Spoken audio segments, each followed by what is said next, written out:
Palavra da Verdade, com Hernandes Dias Lopes. Meus amados irmãos, nós vamos abrir a Palavra de Deus no Evangelho de capítulo 24. Mateus capítulo 24. Fazendo a leitura até o versículo 31. Esse texto diz assim: tendo Jesus saído do templo, ia se retirando quando se aproximaram dele os seus discípulos para lhe mostrar as construções do templo. Ele, porém, lhes disse: não vedes tudo isto? Em verdade vos digo que não ficará aqui pedra sobre pedra que não seja derribada. No Monte das Oliveiras achava-se Jesus assentado, quando se aproximaram dele os discípulos em particular e lhe pediram: dize-nos quando sucederão estas coisas, e que sinal haverá. E ele lhes respondeu: vede que ninguém vos engane, porque virão muitos em meu nome dizendo: eu sou o Cristo, e enganarão a muitos. E certamente ouvireis falar de guerras e rumores de guerras. Vede, não vos assusteis, porque é necessário assim acontecer, mas ainda não é o fim. Porquanto se levantará nação contra nação, reino contra reino, e haverá fomes e terremotos em vários lugares. Porém, tudo isso é o princípio das dores. Então sereis atribulados e vos matarão, sereis odiados de todas as nações por causa do meu nome. Nesse tempo, muitos hão de se escandalizar, trair e odiar uns aos outros. Levantar-se-ão muitos falsos profetas e enganarão a muitos. E por se multiplicar a iniquidade, o amor se esfriará de quase todos. Aquele, porém, que perseverar até o fim, esse será salvo. E será pregado este evangelho do reino por todo o mundo, para testemunho a todas as nações. Então virá o fim. Quando, pois, virdes o abominável da desolação, de que falou o profeta Daniel, no lugar santo de quem lê entenda, então os que estiverem na Judéia, fujam para os montes. Quem estiver sobre o eirado, não desça para tirar de casa alguma coisa. E quem estiver no campo, não volte atrás para buscar a sua capa. Ai das que estiverem grávidas e das que amamentarem naqueles dias. Orai para que a vossa fuga não se dê no inverno, nem no sábado. Porque nesse tempo haverá grande tribulação, como desde o princípio do mundo até agora não tem havido, nem haverá jamais. Não tivesse aqueles dias sido abreviados, ninguém seria salvo. Mas por causa dos escolhidos, tais dias serão abreviados. Então, se alguém vos disser: eis aqui o Cristo, ou ei-lo ali, não acrediteis. Porque surgirão falsos cristos e falsos profetas, operando grandes sinais e prodígios para enganar, se possível, os próprios eleitos. Vede que vos tenho predito. Portanto, se vos disserem: eis que ele está no deserto, não saiais. Ou ele no interior da casa, não acrediteis. Porque assim como o relâmpago sai do oriente e se mostra até no ocidente, assim há de ser a vinda do Filho do Homem. Onde estiver o cadáver, aí se ajuntarão os abutres.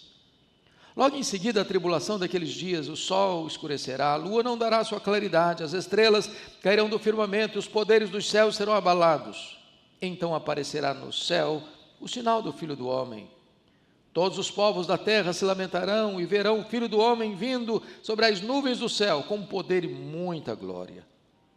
E ele enviará os seus anjos com grande clangor de trombeta, os quais reunirão os seus escolhidos dos quatro ventos, de uma a outra extremidade dos céus. Amém.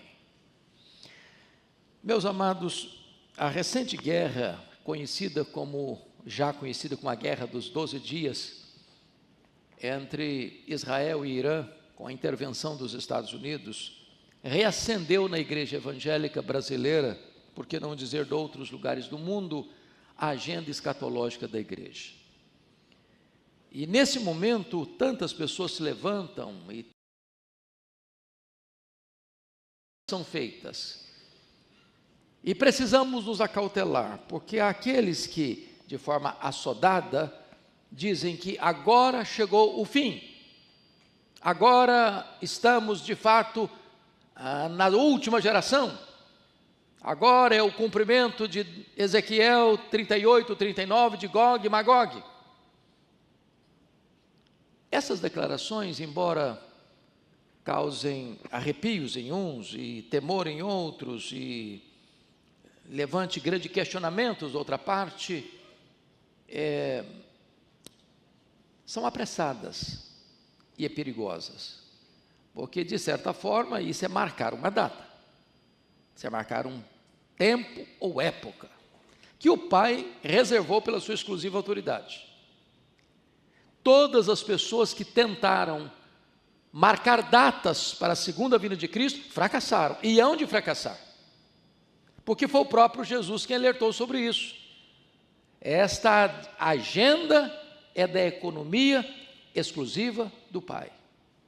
Isso, entretanto, não deve nos levar a uma posição de descuido, de desatenção, porque as placas dos sinais da segunda vinda de Cristo estão por toda a nossa estrada.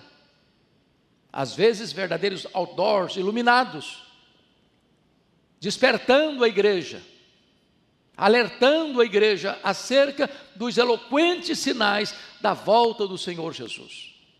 Aqui no texto lido, nós temos a segunda vinda e de como será a segunda vinda. E é curioso que o texto do sermão profético comece quando Jesus sai do templo. Diz o texto que ele ia se retirando. Quando se aproximaram os seus discípulos, tomados de grande admiração, uma vez que eles eram galileus, ou seja, da parte norte de Israel, uma região mais agrícola, uma região mais interiorana, uma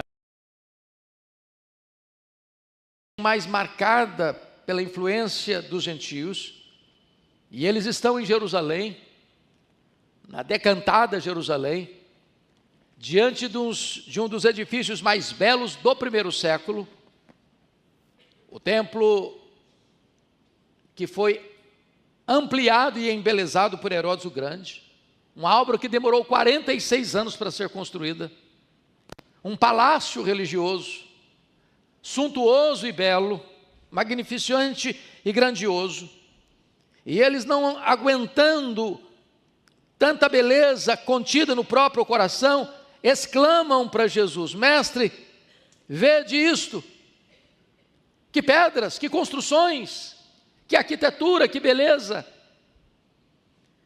E Jesus responde de forma chocante, perturbadora para eles: não vede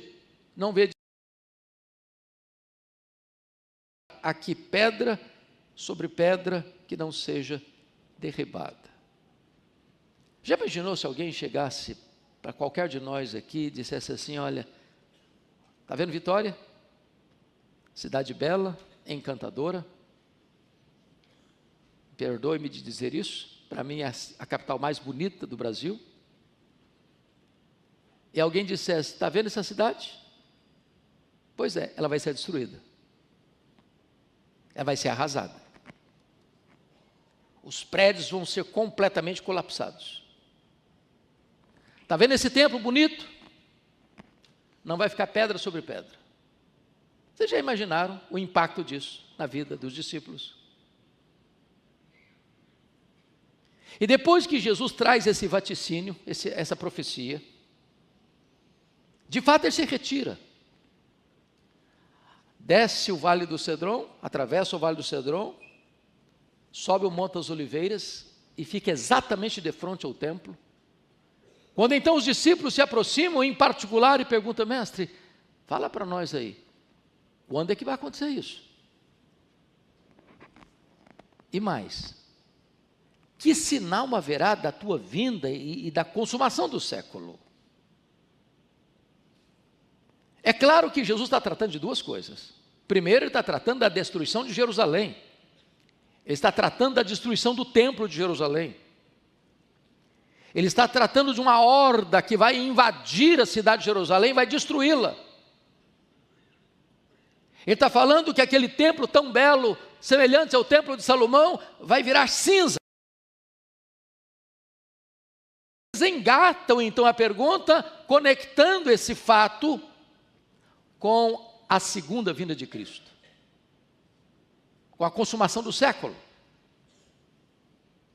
E então Jesus começa a abrir o mapa escatológico, apontando para eles e para nós, e para gerações pósteras, quais são os sinais da segunda vinda de Cristo. Com a sua Bíblia aberta comigo e com o texto que vai ser sempre reportado aí no telão, vamos ver o primeiro sinal que Jesus aponta no versículo 4. Versículo 4, toda a igreja lendo comigo, por favor, vamos? E ele lhes respondeu: vede que ninguém vos engane. Por favor, versículo 11, na tela para toda a igreja comigo. Versículo 11, vamos lá? Levantar-se-ão muitos falsos profetas e enganarão a muitos. Versículo 24 na tela também, vamos juntos. Porque surgirão falsos cristos e falsos profetas, operando grandes sinais e prodígios para enganar, se possível, os próprios eleitos. Então, o primeiro sinal que Jesus aponta é para o engano religioso. E, meus irmãos, o engano religioso tem sido uma coisa frequente na história da igreja.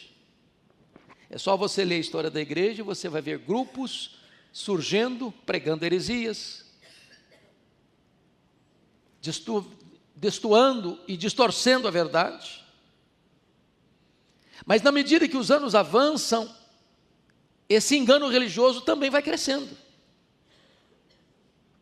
Eu fiquei impressionado, recentemente li um livro de um sociólogo brasileiro, que fazendo uma pesquisa do crescimento religioso no Brasil, constatou que nós temos mais de 104 mil CNPJs de igrejas no Brasil, mais de 104 mil CNPJs. Todo dia surge uma nova igreja, uma nova seita, uma nova religião, com novas doutrinas, com novos ensinos. Isso prolifera, e isso cresce. E nós temos um imaginário aqui no Brasil e mundo afora, que se você ver alguém fazendo alguma coisa extraordinária, que nós chamamos de milagres, de prodígios, de sinais, então as pessoas são levadas, é de Deus, é Deus que está fazendo, é Deus que está operando, e não estamos negando que Deus não possa fazer sinais, prodígios e maravilhas ainda hoje, mas alertemo-nos para o fato de que nem todo milagre, nem todo sinal, nem todo prodígio tem procedência divina. São elementos que podem levar as pessoas ao engano, ao erro, à falsa doutrina, à falsa religião, conduzida por falsos mestres, falsos profetas, falsos apóstolos, falsos cristos. Então, é preciso abrir os olhos e ficar atento. Segundo sinal que Jesus aponta, está aí comigo no versículo 6. Ponha na tela para todos nós lermos. Vamos lá juntos? E, certamente, ouvireis falar de guerras e rumores de guerras. Vede, não vos assusteis, porque é necessário assim aconteça, mas ainda não é o fim. Versículo 7, a parte A, vamos juntos. Porquanto se levantará nação contra nação, reino contra reino, até aqui. Então, o segundo sinal que Jesus aponta é para as guerras. Bom, mas o mundo é um mundo em guerra desde que Caim matou Abel. O historiador Gibbon diz que a história da humanidade é a história das guerras. Mas o que nos chama a atenção é o fato dessas guerras terem ou estarem se multiplicando. E se multiplicando, inclusive, em poder de destruição. Exatamente na época que nós alcançamos o apogeu do conhecimento, da fama, do sucesso, da glória humana, das conquistas humanas, da tecnologia, que foi o século passado, nós mergulhamos a história humana em duas sangrentas guerras mundiais. A primeira delas em 1914, 1918, com 30 milhões de pessoas mortas. A segunda delas em 1939 a 1945, com 60 milhões de pessoas mortas. E não aprendemos com isso. Porque resultando disso, países, nações governadas e tomadas por ideologias de totalitarismo, de absolutismo, de uma postura carrasca e cruel, gerou mortes aos milhões. Foi o século que mais matou cristãos em todos os séculos da história da igreja, foi o século passado. Agora olha para o mundo hoje, é um barril de pólvora. Hoje nós temos dois grandes polos de poder econômico, militar e bélico no mundo, e eles se respeitam por medo. Por medo. A paz que estabelece hoje é a paz do medo. Já em 1985, o Mikhail Gorbachev decretou um livro chamado Perestroika, e ele vai afirmar lá em 1985, há 40 anos, que o arsenal que tinha naquele tempo, e hoje tem mais do que isso, do que tinha na época, daria para destruir o planeta Terra 27 vezes. Chegando a ponto de afirmar que numa possível terceira guerra mundial não haveria vencedores nem vencidos.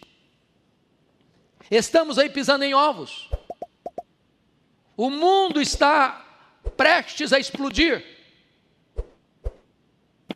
É o medo, é a insegurança.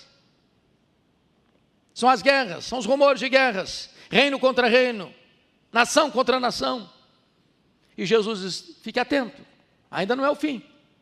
É o princípio das dores, mas é um sinal eloquente de que Jesus está prestes a voltar. Terceiro sinal, confira comigo aí, versículo 7. Toda a igreja comigo, vamos juntos. Porquanto se levantará nação contra nação, reino contra reino, e haverá fomes e terremotos em vários lugares. Vamos então entender o primeiro ponto, haverá fomes. E aqui vale destacar que as fomes, está no plural, é um efeito colateral das guerras. Não tem nada mais insano do que guerra.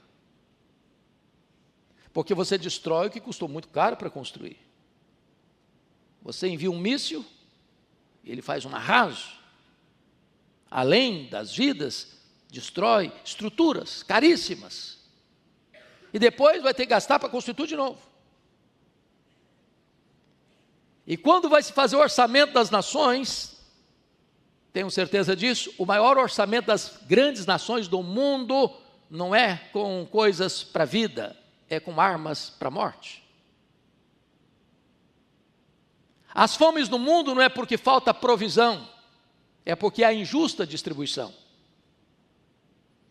Se o dinheiro gasto em armas de destruição fossem gastos em provisão, não haveria fome no mundo. No mundo de hoje, muitos morrem de comer e outros morrem de fome. E Jesus diz que essas fomes apontam claramente para a realidade da sua segunda vinda. Mas Jesus traz para nós aqui um quarto sinal, está aí no versículo 7 ainda, e terremotos em vários lugares. A terra está bêbada, a terra está cambaleando, os abalos sísmicos se multiplicam, as placas tectônicas estão se movendo, e os terremotos estão acontecendo em grande proporção, trazendo destruição, trazendo morte, trazendo dor, trazendo angústia. O que é digno de destaque, não é apenas que os terremotos acontecem, é com a intensidade e multiplicação deles, mormente do século passado para cá. E isso alerta-nos para a segunda vinda de Cristo. Mas em quinto lugar, quinto sinal, confira comigo o versículo 9, por favor. Toda a igreja comigo, o versículo 9. Então, sereis atribulados e vos matarão. Sereis odiados de todas as nações por causa do meu nome.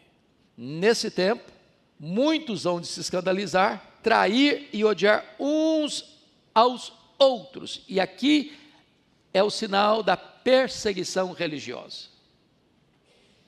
Bom, entendamos uma coisa. sempre houve perseguição religiosa. Nunca houve um período em que pudesse dizer, bom, agora a igreja está tranquila, dormindo em berço esplêndido. A igreja de Cristo sempre foi uma igreja martírica. Porém, o mundo caminha para uma situação, e já é um fato, assim como foi no primeiro século, que ser cristão é um grande perigo. Lá, no primeiro século, afirmar Jesus é o Senhor era botar a cabeça a prêmio. Era considerado uma traição ao Estado. Porque o Estado compreendia que só César é o Senhor. E no momento em que o indivíduo no Império Romano dizia Jesus é o Senhor, é como se ele estivesse traindo o Estado. Passível de prisão, passível de tortura, passível de morte. E quantos irmãos nossos foram queimados vivos, foram crucificados, foram jogados às feras, foram jogados em prisões imundas e saíram de lá leprosas. Não porque cometeram crimes, mas apenas porque declararam, Jesus é o Senhor. Não duvidem disso. Enquanto nós estamos aqui confortavelmente instalados dentro de um templo seguro e bonito, há irmãos nossos que estão sendo torturados, que estão sendo presos, que estão sendo assassinados, simplesmente porque tem uma Bíblia, ou porque professam o nome de Jesus. Como disse agora há pouco, o século que mais matou cristãos em todos os tempos foi o século passado. E nos países onde reina o totalitarismo, onde não há liberdade de você ter a expressão da sua consciência, muitos irmãos nossos estão sendo mortos e assassinados. E Jesus disse que haveria de acontecer isso. Por quê? O texto é claro. Sereis atribulados e vos matarão, sereis odiados de todas as nações por causa do meu nome. O simples fato de você levar o nome de Jesus será motivo para uma brutal perseguição em todas as nações. Isso não é uma coisa futurista. Isso é um fato real. Já hoje e agora. Mas vamos ao sexto sinal apontado por Jesus no versículo 12. Ponha na tela o versículo 12 para toda a igreja acompanhar. Todos juntos, por favor. E, por se multiplicar a iniquidade, o amor se esfriará de quase todos. Então aqui a multiplicação da iniquidade. Alguém aqui nesse auditório tem alguma dúvida de que a iniquidade tem se multiplicado hoje? A banalização dos valores morais, a tolerância às coisas escandalosas, a inversão de valores, a sociedade aplaudindo o que deveria ter vergonha e se envergonhando daquilo que deveria receber aplausos. Uma sociedade corrompida, moralmente degradada, a desconstrução dos valores morais, a destruição dos fundamentos da família, a iniquidade não só crescendo, se multiplicando. A palavra é muito forte, a palavra de Jesus. E nós estamos vivendo essa sociedade de ponta cabeça, pelo avesso. Semana passada vi uma cena chocante, e eu não quero entrar no mérito da maneira com que foi feita a visita, mas alguns representantes do Poder Legislativo paulistano foram visitar a mais conceituada universidade do Brasil. E ficaram perplexos de ver venda de drogas, prostituição, cartazes de indução ideológica numa escola pública, sustentada pelos impostos dos brasileiros. E o que nós estamos vendo hoje é como a iniquidade tem crescido e tem prevalecido e tem se inserido no contexto, na tessitura da nação, cumprindo a profecia de Jesus. A iniquidade vai se multiplicar. Não duvidem disso. O efeito colateral da multiplicação da iniquidade é o amor se esfriando de quase todos. Levam a sociedade hedonista, materialista, individualista, narcisista, que só olha para o seu umbigo.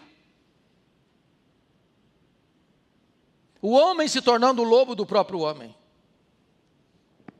Sétimo sinal, veja comigo o versículo 14, por favor. Vamos ler todos juntos, versículo 14. E será pregado este evangelho do reino por todo o mundo, para testemunho a todas as nações. Então virá o fim. Meus amados, a igreja de Cristo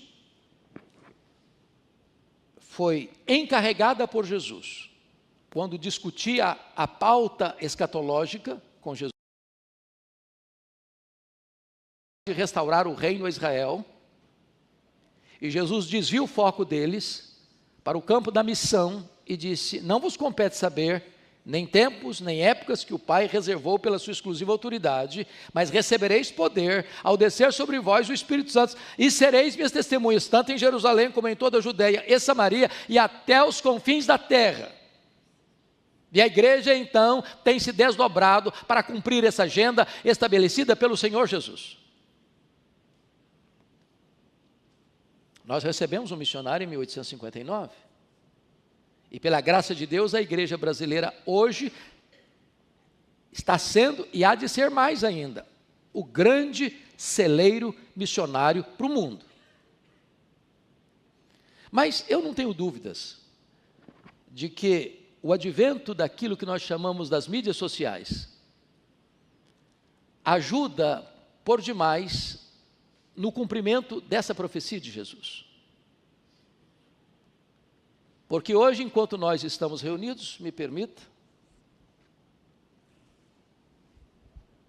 nós temos 1.800 pontos de conexões neste culto. Portanto, as pessoas que estão conectadas conosco são talvez mais de 3 vezes o auditório que está aqui reunido. E ao mesmo tempo, nós não estamos limitados apenas à Vitória, mas a várias nações do mundo. Daqui a pouco essa mensagem sobe para uma plataforma de YouTube, e ela pode ter 100 mil, 200 mil, 500 mil, 1 milhão de acessos, mais do que isso, mundo todo. Então, a profecia que Jesus colocou, e que até bem pouco tempo parecia quase que uma coisa impossível, hoje é factível, hoje é possível. O evangelho tem sido pregado e tem chegado às nações da terra, com a mesma clareza que é anunciada aqui desse púlpito, chegado às nações ao mesmo tempo.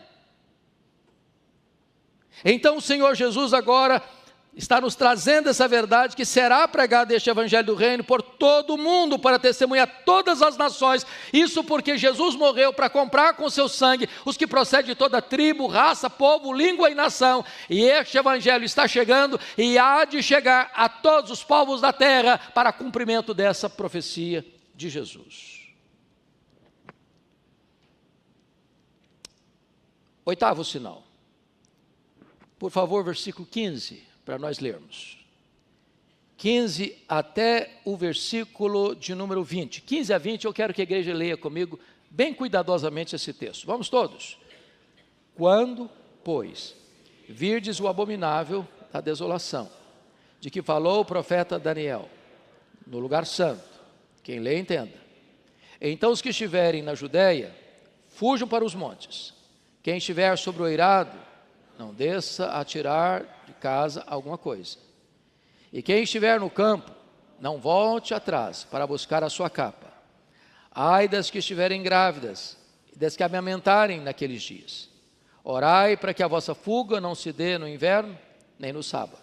Tanto Marcos 13 quanto Lucas 21 mostram que esse texto lido está conectado não com a segunda vinda, mas está conectado com a destruição de Jerusalém. Quando é que aconteceu a destruição de Jerusalém? A destruição do templo? No ano 70. Ele está falando de uma cidade sitiada. E Tito Flávio sitiou Jerusalém, cercou Jerusalém, entrincheirou Jerusalém. Nessa conjuntura, ele está dizendo o seguinte: se você estiver na Judéia, ou seja, onde está Jerusalém, fuja para os montes. Segundo, quem estiver sobre o eirado, lá em cima, escondido num sótão lá em cima, não desça para tirar coisa alguma da casa. Estamos falando de um ataque, de uma invasão, de um cerco militar. Quem estiver no campo, não volte atrás para buscar alguma coisa, como a sua capa. Fica lá no campo. A cidade vai ser invadida. Ai das que estiverem grávidas e das que amamentarem naquele dia. Por quê? Porque numa fuga, uma mulher grávida não tem condições de correr, e uma mulher com bebê no colo também não tem condições de correr com celeridade para buscar refúgio. Como aconteceu, mais de 1000 judeus se refugiaram quando a cidade foi atacada no ano 70, na fortaleza de Massada, às margens do Mar Morto. Versículo 20. Orai para que a vossa fuga não se dê no inverno, nem no sábado, porque no inverno Jerusalém chega a temperaturas abaixo de zero, e nessa temperatura não é fácil correr. No sábado, porque os judeus tinham leis que estabeleciam quanto e que distância uma pessoa podia andar no sábado, e não podia ir mais além disso. Então Jesus está aqui superpondo imagens. Primeiro está falando da invasão de Jerusalém. E a invasão de Jerusalém no ano 70 servirá de um exemplo daquilo que vai ser o levantamento do anticristo. Aqui chamado de o abominável da desolação. O apóstolo Paulo chama do homem da iniquidade, o homem anomos, o homem sem lei.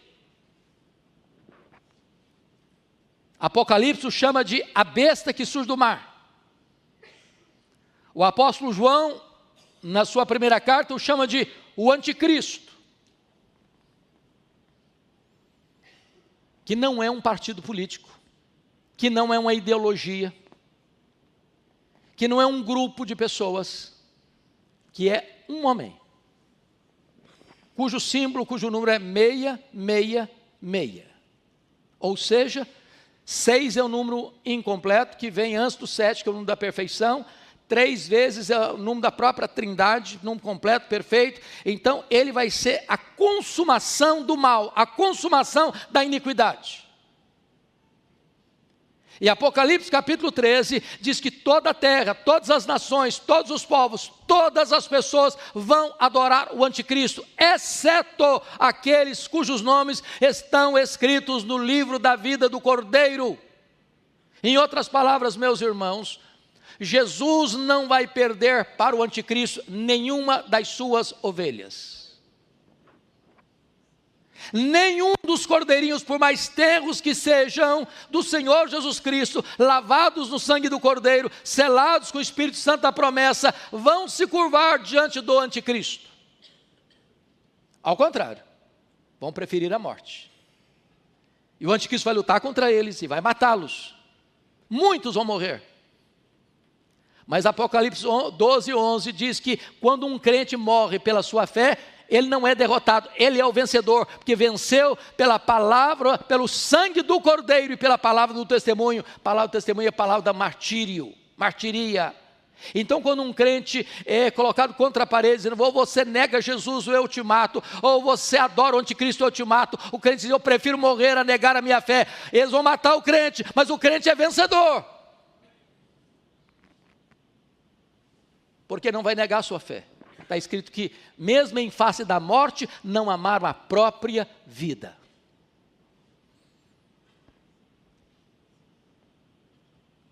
Nono sinal. Versículo 21 e 22. Por favor, vamos ler todos juntos. 21, vamos lá. Porque, nesse tempo, haverá grande tribulação, como desde o princípio do mundo até agora não tem havido. Nem haverá jamais. Não tivesse aqueles dias sido abreviados, ninguém seria salvo. Mas por causa dos escolhidos, tais dias serão abreviados. Então vamos entender algo, irmãos, importante. Ele está falando agora do nono sinal, que é a grande tribulação. E a Bíblia usa 4 expressões que representam a mesma coisa: a grande tribulação, a manifestação do homem da iniquidade, que é o anticristo, a apostasia e o pouco tempo de Satanás.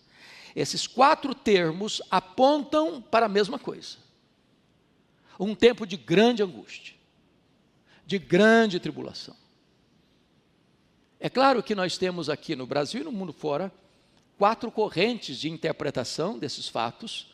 Nós chamamos de pós-milenismo, de amilenismo, de pré-milenismo histórico e de pré-milenismo dispensacionalista. Talvez em torno de 70% a 80% da igreja evangélica brasileira subscreve o chamado dispensacionalismo, que acredita que a igreja vai ser tirada da terra antes da grande tribulação. Ou seja, acreditam num arrebatamento secreto. Porém, parece-nos, à luz das Escrituras, que não é isso que o texto retrata. O que o texto retrata é que o povo de Deus vai enfrentar sim a grande tribulação. A igreja de Cristo é martírica. O Senhor não nos tirará da grande tribulação, Ele nos tirará na grande tribulação. Alguém pergunta, mas pastor, será que eu vou aguentar? E se chegar nos meus dias, eu vou aguentar? Eu pergunto a você, meu irmão, qual a sua diferença entre você e os mártires? Vocês acham que os mártires eram super crentes? Que eles não eram humanos como nós? Posso lhes garantir que nós não enfrentaremos, se acontecer nesta geração, com as nossas forças. O Senhor Jesus não vai perder nenhuma das suas ovelhas.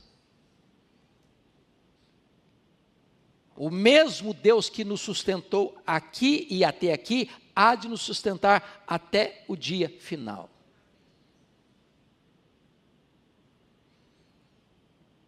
Então vem, e eu serei breve, como é que ele vem? O texto responde. Veja você no versículo 27. Porque assim como o relâmpago sai do oriente e se mostra no ocidente, até no ocidente, assim há de ser a vinda do Filho do Homem. Vai ser uma vinda repentina. Você que, como eu, já viu e gosta até de ver, às vezes, uma chuva bem forte, com os relâmpagos riscando os céus, daqui a pouquinho você escuta o ribombar dos trovões. Você sabe que tanto o relâmpago como o trovão acontecem ao mesmo tempo. Você vê primeiro o relâmpago e depois escuta o trovão, porque a velocidade da luz é maior que a velocidade do som. Mas com essa velocidade é que Jesus volta. Na linguagem do apóstolo Paulo, vai ser como abrir e fechar de olhos, num instante, num átomo de tempo. Portanto, não dá para se preparar de última hora. Ou você tem azeite na sua lamparina, ou não haverá esperança para você. Jesus volta, e a oportunidade cessa.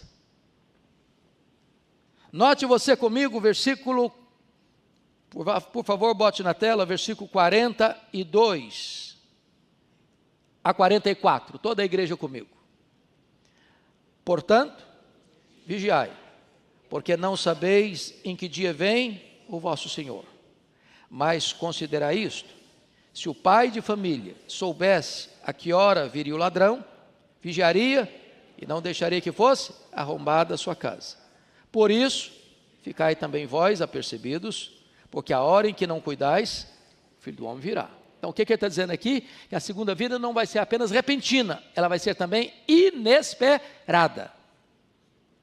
Vai ser como um ladrão. Eu não mando um WhatsApp para vocês, em tal dia, prepara um cafezinho, um pão de queijo, que eu estou chegando na sua casa.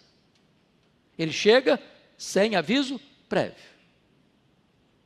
O que esse texto quer nos mostrar é que a segunda vinda de Cristo, meus irmãos, não vai ser um dia óbvio. E Jesus ilustra esse fato assim: Confira comigo, por gentileza, versos 37 e 38. Põe na tela para a igreja ler. 37 e 38. Toda a igreja. Pois assim, como foi nos dias de Noé, também será a vinda do Filho do Homem. Porquanto, assim como nos dias anteriores ao dilúvio, comiam e bebiam, casavam e davam-se em casamento, até o dia em que Noé entrou na arca, e não o perceberam, senão quando veio o dilúvio e os levou a todos, assim será também a vinda do Filho do Homem. E eu pergunto a vocês, tem algum pecado em comer e beber?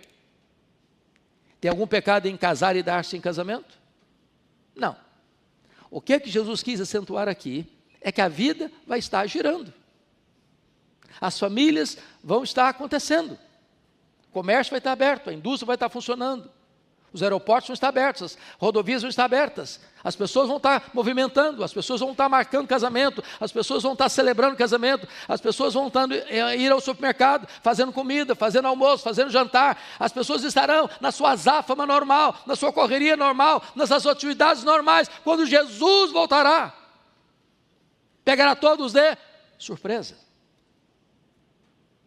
É por isso que Jesus diz assim: você deve vigiar, você não sabe a hora. Se vai ser à tarde, se vai ser à noite, se vai ser de manhã, ao cantar do galo, de madrugada. E eu posso lhes garantir que Jesus voltará à tarde, voltará à noite, voltará de manhã ao cantar do galo. Jesus está certamente já aqui falando uma coisa que é muito comum da nossa geração, que é o fuso horário. Que se ele voltar de manhã no Brasil, ele está voltando de noite no Japão. Se ele voltar de manhã no Brasil, ele está voltando à tarde na Europa. Então Jesus voltará de manhã, Jesus voltará de tarde, Jesus voltará de noite. Para uns de manhã, para outros de tarde, para outros à noite. Eu não sei o dia, eu não sei a hora. O que eu preciso estar é preparado para a gloriosa volta do Senhor Jesus. Mas notem comigo, versículo 30, por favor, bota na tela. Toda a igreja comigo. Então, aparecerá no céu, os povos da terra se lamentarão, e verão o Filho do Homem vindo sobre as nuvens do céu, com poder e muita glória. A volta de Jesus vai ser uma volta poderosa, gloriosa, vitoriosa, vencedora. Ele vem com grande poder. A Bíblia diz que quando ele vier, os mortos em Cristo ressuscitarão primeiro. Depois nós, os que estivermos vivos, seremos transformados e arrebatados para encontrar o Senhor Jesus nos ares. E diz a Bíblia que ele vem com tal poder, que ele mata o anticristo com o sopro da sua boca. E ele lança no lago do fogo o anticristo, o falso profeta, o diabo, a morte, o inferno e todos aqueles cujos nomes não estão escritos no livro da vida. E ele vai colocar todos os seus inimigos debaixo dos seus pés. E ele vai julgar as nações. E vai dizer para o seu povo: vinde, benditos de meu Pai, entrai na posse do reino, que vos está guardado desde a fundação do mundo. E então nós estaremos com ele, sem lágrima, sem dor, sem luto, com corpos imortais, com um corpo imortal, incorruptível, glorioso, poderoso, espiritual, celestial, semelhante ao corpo da glória do Senhor Jesus, e nós reinaremos com ele, e nós serviremos a ele, e nós contemplaremos a face dele, e nós nos deleitaremos nele para sempre e sempre e sempre. A segunda vinda, irmãos, é o pináculo da nossa fé. É a acrópole da nossa esperança, é a consumação da nossa redenção. A postura da igreja há de ser aquela de aguardar e de apressar a segunda vinda de Cristo, para ficarmos na ponta dos pés, dizendo: Maranata, ora vem, Senhor Jesus. Que Ele nos abençoe. Amém.